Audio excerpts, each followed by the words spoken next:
गेल्या 72 तासांपासून महाराष्ट्र गुजरात चेकपोस्ट जवळील परिस्थिती अत्यंत बिकट झालेली आहे। कनेक्टिव्हिटी नसल्यामुळे संपर्क साधणंही कठीण झालंय। अनेक ठिकाणी महाराष्ट्रातून गुजरातला जाणारं बचाव पथक आणि लष्करी जवान सुद्धा वाहतूक कोंडीमध्ये अडकलेत।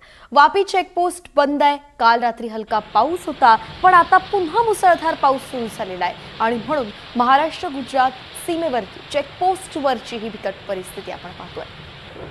ऋतिक गणकवार आपले प्रतिनिधी आपल्यासोबत जोडले गेले आहेत। ऋतिक, सध्याची काय परिस्थिती आहे? काही सुधार आहे का? नक्कीच आपण बघतोय की आपण जे व्हिडिओ बघू शकत असाल ते नुकतेच काढलेले आहेत आणि एकंदरीत तिथे मुसळधार पाऊस सुरू आहे। त्याच्यामुळे तिकडे नेटवर्क जे आहे ते डाऊन झालेलं आहे।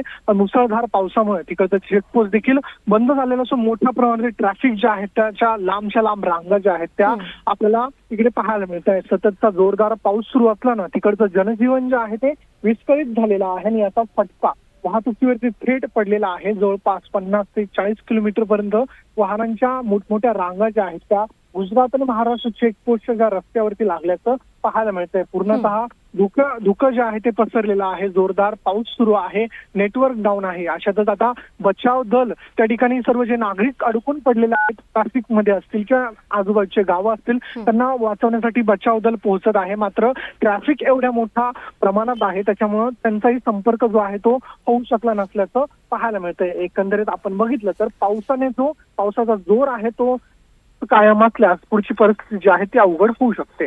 अर्थातच। धन्यवाद ऋतिक, सविस्तर माहिती दिली आहे। या चेकपोस्टवरचे अपडेट्स आपल्याकडनं घेत राहू।